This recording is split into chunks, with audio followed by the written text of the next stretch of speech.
Artists use what they have to create art with Miss Nicola and Miss Katia. So today I want to make paintbrushes. I've been doing a scavenger hunt of all the sorts of things I have in my home which I could use to make paintbrushes with.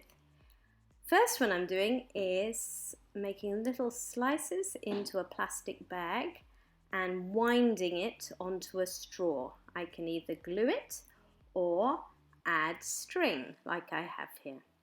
Now Miss Katia has chosen a rather more radical but perhaps more exciting way to create a paintbrush. She's cut a piece of her pigtail and she's joining it together with a piece of thread.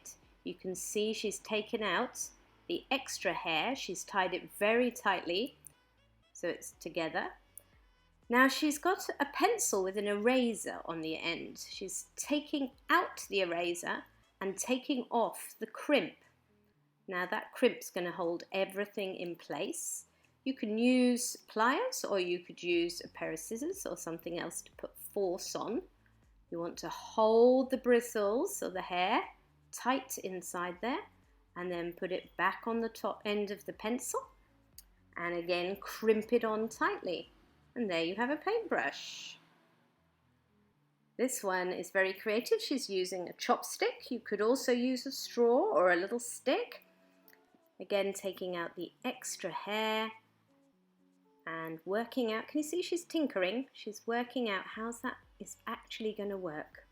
Making a knot on the table before winding it around her piece of hair. Going round and round and round and round, pulling it as tight as you can, adding extra knots, and then she's going to insert the chopstick. So you've done it tight, but with a bit of wiggling, the chopstick will go in and it will make a very tight seal and hold the hair quite securely. But she's also going to add a lot more thread, especially down the bottom end, to make sure it's tight on the handle. So she's using string here instead of a crimp. The handle is a chopstick. Your handle could be anything else that's more or less straight and narrow. And then the bristles are her own hair. And there we have another gorgeous chopstick. And then you'll want to trim off the ends because if it was really long and wispy, it's very difficult to use.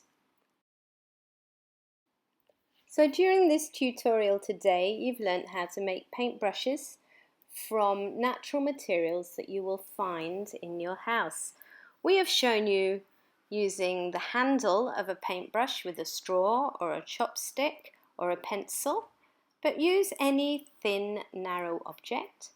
You will need various fibres of different thicknesses to make the bristles, and you decide, you find other materials to see how you can crimp the bristles onto the handle.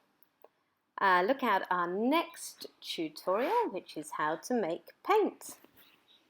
Have fun!